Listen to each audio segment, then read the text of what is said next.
Hello everybody, as promised, here's an unboxing and sort of first little impressions of the tool.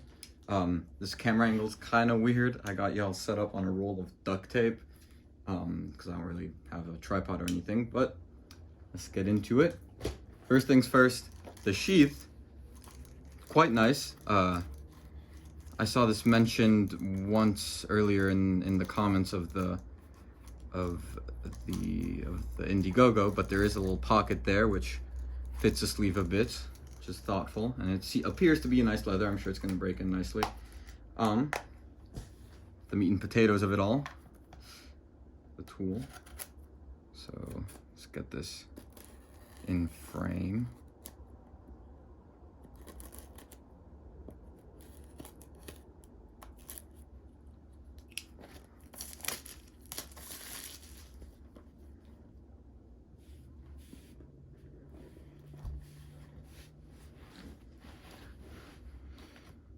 I got a little card. Go look at the instructions. Now, I've already seen this video like 20 times, as an impatient 17-year-old with ADHD does. I've been obsessing over this for the past 2.5 years just about, but for those of y'all that haven't, you can watch that. Let's get the tool out. Little silica packet there. And if you open it, there's a little box right there. And set that aside. Here is the tool. That's nice. Okay, so gotta push that to the side, and then it locks. There's a little lever right there, which is how you open that up.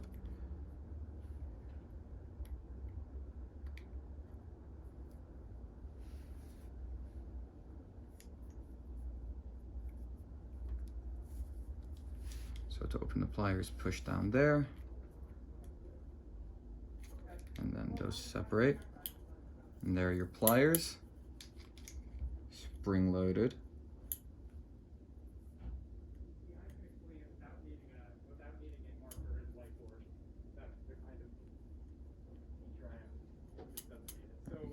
And so in here you can see there's sort of onboard bit storage. Now, I've seen quite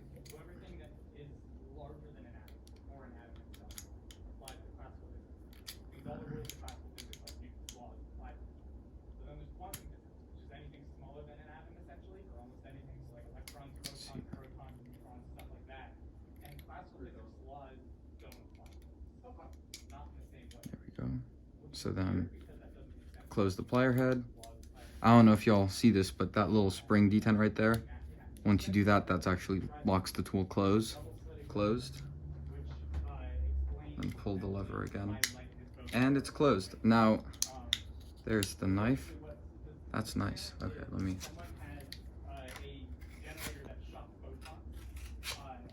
That's pretty sharp. It's got a little liner lock right there. And this was mentioned, but if you look right there,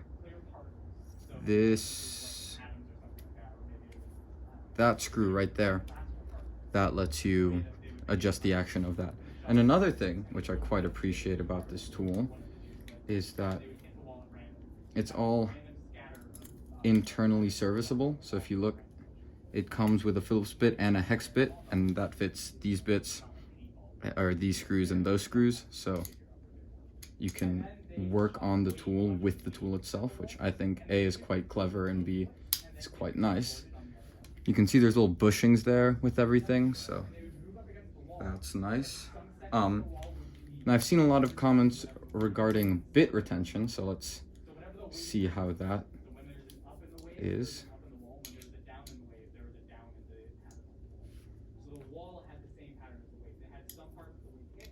Okay, so I don't know if you can see, but they added a magnet. Mike added a magnet there. So that's actually held in there. Nice. I mean, it's not a crazy fit, but it'll stay in there. And then you can see there's another one right here. And that's actually quite a deep fit, so that's not going anywhere. If you need something that won't pop out, that's, I think, is going to be the place to go. Then there's also this one. there's also a magnet there. So it seems to me that they've fixed any problems they might have had with retention. So that's nice. And if you look, you can have a right angle driver. And this driver, sorry, I'm like surrounded by people right now. And he was talking on the video that each of the drivers has different characteristics. So as you can see, this one's a little wobblier than that divot right there. So that one's you're gonna have next to no wobble. Then real quick, let's look at the knives and saws. So that's a little metal saw type thing. Then here we have the wood saw. Now I did see some videos where people were forcing the lock. Don't do that. This is sort of a la the like original Leatherman Super Tool, similar style of lock with these blades. So you're gonna want to open one of the tools first. That all is actually pretty nice. It's got a good point on there. There's a little file. I will say, admittedly, that file is not particularly useful. I'm sure it'll get the job done. It's just quite small.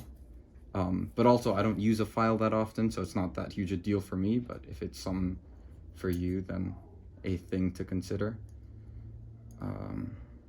So yeah, the little nail nicks in there. I have no fingernails, unfortunately.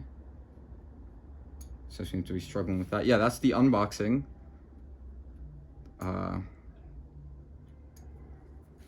Jesus. Okay. Hold up. I got this. There we go. That's the unboxing. If all goes well, hopefully you'll see me in the next bit of this video at home with a better setup, talking about some first impressions that I've had of the tool. And that is quite clever. That fits very nicely. And that's secure. That's not going anywhere, but it's like, again, not like super tight. So it's easy to get out, but I have faith that it's not going anywhere. So Toler Union, very cool tool, very cool concept. As far as I can tell, it will also be very functional. Looking at the surface finish, it's all oh, I don't know, this has been pointed out, there's a ruler right there. That's nice. I'm assuming that that's an inch. There's also one on that side. So I will get back to y'all later tonight with more thorough first impressions and a better camera setup. But I just wanted to show the unboxing process, but also absolutely could not wait to open it, which is why the situation is far from ideal. Okay, that's it. If all goes well, you will now cut to the next clip of this video. All right, we are back with a better setup and no noise. So let's talk about it. I've had the tool for about 8 hours now. However, 8 quality hours. I don't know if y'all sort of read the comments on the Indiegogo page as obsessively as I do, but I'm the head of my high school's robotics team, so I actually did get solid use out of this for 8 hours. So let's talk about a couple things. I was bringing this up earlier. The fit and finish, I actually think, is quite nice. I don't know if the camera's focusing right now, but I'm not seeing... I mean, this is all good. This is all... I mean, it's a multi-tool. I'm going to get it scratched up anyways, but like fresh out the box, it's very nice. I was looking over the other clip, and I didn't really show this, but as I was saying, essentially, the pliers spring out, and there's that little detent there, so that as soon as you close them, that both locks in the pliers and locks the handles closed. So I separate the tool, you open the pliers, and it comes in 2 halves. And so there's a couple sort of clever design bits that I wanted to talk about. So let's start with the geometry of the plier head. So 2 things. Number 1, if you sort of look right there-ish, there's a little lip. So when you flip it out, it catches there, which means that the plier is always sort of true. It's where it is. So this bit is free to swing around, but it can handle sort of all the all the force you put on it this way without really buckling, unless you're like holding it like that, but under most normal use cases, it's fine. So that's very nice to make sure it's always lined up. And another thing, sticking with the plier head geometry, is that it's subtle, but this external bit, that's flanged out. So when you're using the saw on this, sort of the intended way to do that is you have the saw out, and then you can lock this there, and then you have a pistol grip, right? But you can also pop out the plier head, and now you have a saw stop, right?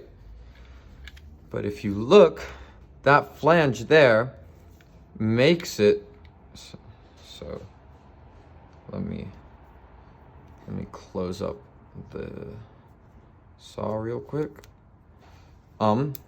The flange there makes it so that if you open the plier from here to 90 degrees, and you'll feel resistance right at like the 90-degree mark, is that this all stays closed, right? This isn't gonna move out, right? But as soon as you open it past there, you can see that pushes that open. So the flange pushes that open, so it comes off these pins very nicely. So then to get it back on, sort of similar thing in reverse, it sort of stays open, and then once you have that, then you can start closing it, get them all the way down. Now it's locked, right? So I think that's just thoughtful design right there. That's very clever engineering. So hats off to you, Mike. Well done. Another thing, this is mostly just a me thing, but these pocket clips have almost no play in them. They move side to side, but that's just because the metal is flexing, but there's almost no play in them. So for instance, here I have a Leatherman Surge, right? And this is the pocket clip. If you see, there's a lot of side to side movement, which ultimately doesn't really do anything because the pocket clip still works, but I'm just a fan that these have no play, that these are like locked in solid. The only play is the metal flexing, right? Which, I mean, there's nothing you can do to get around that. What else? What were some points I want to talk about? The wood saw is quite nice. I used it to cut through a 2x4. Could have used a jigsaw, admittedly, but wanted to give this a try, and it worked very well. So props to that saw. It's a quality saw. Let's see. I'm sort of going to do this in two halves. So this is the first half we're going to talk about. The knife also. Oh, this is one more thing, sort of unrelated, but or not directly related to clever bits, but the fact that if there is a day where I don't need a wrench on me, this alone is a solid pair of pliers, a knife, and 4 onboard bits. So this is the majority of what I'm gonna need to. This covers a majority of my bases, right? So this is a really nice compact multi-tool. Admittedly, it's not the lightest, but it has this really interesting aspect that it's so slim. It's really flat, right? Because of the design of the Union, which means that it carries very nicely in the pocket just as one piece.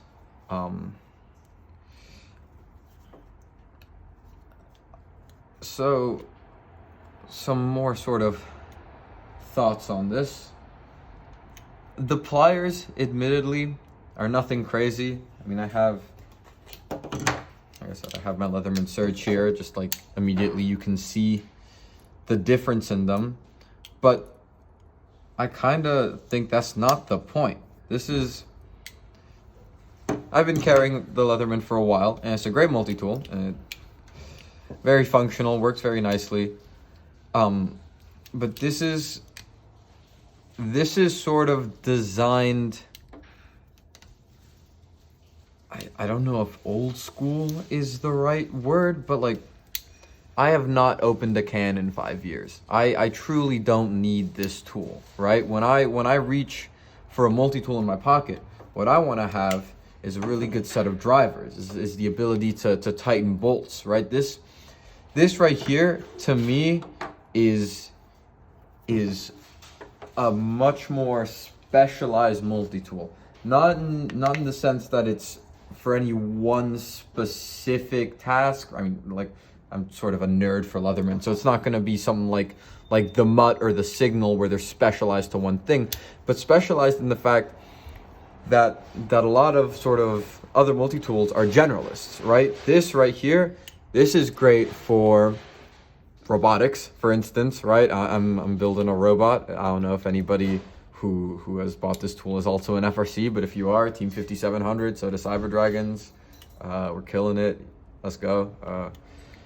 First SF team to win the San Francisco Regional. So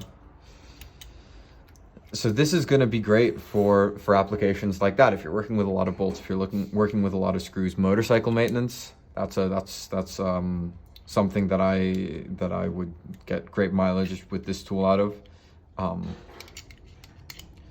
And I showed this in the first half of the video, but that knife was really quite sharp out of the box, right? I mean, it cut through that paper, no problem. What else? Let me think. So I was gonna show y'all sort of some blade adjustment real quick. Oh, one more thing is that you have the bit extender comes in, which of course is very nice, but there is nothing stopping you from just directly putting the bits into the little hex indents. So as you can see, you put that right there, and with the tool, you can actually adjust the action of the knife, right? So now, oh wow, so now there's no play. So if you read my comment, I said that there was a little bit of play, eighth of a turn, quarter turn, that's gone. This is rigid. That's really nice, actually. I don't love the shape of the knife, but that's more of an aesthetic thing. The blades is a nice length, and blade is a nice length. It's very sharp. D2, from what little I've researched, it appears to be a perfectly serviceable blade steel. I said this, the pliers aren't crazy heavy duty, but then again, I don't think they need to be for this tool's intended purpose, right? This isn't, if you need something that can handle a lot of torque a lot of the time, I mean, A, just carry a regular pair of pliers with you, but B, I mean, you can get a Leatherman Surge or a Super Tool 300 or something like that, right? But if for what I need, if I need to tighten a bolt, and all I have is this on me, this more than does the job, like 80% of the time. So yeah, this is a very well put together tool. It's got a nice weight to it. Admittedly, there is play between the two halves, but the play is all in this joint right here, in where the union unites, if you will, right? Individually, if I take this piece off,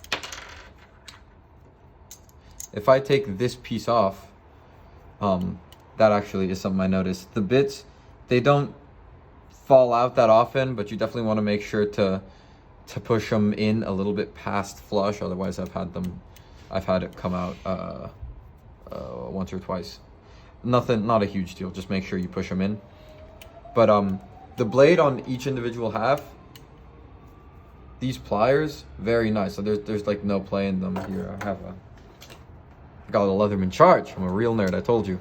If you sort of squeeze here and feel the handles, I don't know if y'all can see it on camera, but that joint has, I'd say, somewhere between like a 32nd to like 3/64 of an inch of play, something like that. It doesn't detract from the function of it at all, but it's definitely there and it's definitely noticeable. Whereas on these pliers, that's just not present at all. And they're spring loaded, which is a plus for one-handed usability, which, like I said, is sort of what I think is this guy's coolest use case. The fact that you can hold the bolt head and the nut on the bottom at the same time, all just using one tool. So yeah, I mean, well done. Hats off to you, Mike. You created what I think is an excellent tool. And I think the fact that modularity will be an option in the future. I'd love to see a module that had scissors, or a module with beefier pliers. If we could get maybe something slightly bigger, maybe you can sacrifice one of these bits to give you more room this way. I don't know. I think you're the designer. That's up to you. But or also, if you could add replaceable wire cutters on it, have a plier set, and then you can start making more specialized tool sets. So I don't know. I'm sure you could have one for electricians, for sort of plumbing repair, for more engineering, mechanics, auto work. I'm sure there's a huge market for the sort of customization of this tool. And this wrench, man, works very well. I used it on a couple big bolts that I didn't have a ratcheting wrench for. I used it in the place of my socket set, and it worked very well. So yeah, this is a net positive to me. I think this is worth the money I spent on it, worth the wait. I will say I see a lot of comments sort of now, who am I to say? I have the tool in my hand, so it's kind of a moot point. But even before, I saw a lot of comments of some people getting impatient, which I understand. I myself am not immune to that, but I think looking at the circumstances surrounding the delays, the tool has been delayed precisely one pandemic's length. So, I mean, if it's, for instance, I ordered a Tesla, or I mean, I didn't order a Tesla. My dad ordered a Tesla in June, and it was set to come in October of last year. And they just moved back the arrival date by another month. So even actual large companies are feeling this. So I don't see why a startup would be an exception to the rule. But I mean, this is just a really clever design, I think. Just ignoring its functionality for a second, which, like I said, is a very functional tool. I just think it's cool. This is just a really cool thing. The way it fits together, the way the halves separate, the modularity of it all, the fact that you can have the plier heads work as pliers and they work as a soft stop, right? And the bit storage there, and the way that this sheathes into it. Also, if you look, that divot right there, this can only fit in the correct way. If you try to put it in incorrectly, it won't seat in flush. If you put it in the right way, it seats in perfectly. Stuff like that, it's really cleverly designed. And I really appreciate that. As someone who hopes to be an engineer someday, I appreciate that. There was clearly a lot of thought that went into a lot of aspects of the tool. So hats off to you, Mike. That's the review for now. If there is any interest in doing a follow-up, maybe in a few weeks, to sort of see what I think after putting it through its paces a little more vigorously after another month or so of building a robot, I put it down in the comments, I guess. Look at that, I'm a real YouTuber now. But let me know. I'll be sure to do that. I know that when I was waiting for this, I kept on hoping that more people would post videos just so I could see it in someone's hands and see it on my screen to bide my time. So I figured I'd do the same for y'all. That's it for now. Well done. This is a great tool, I think. I think this is absolutely a phenomenal tool. All right, bye.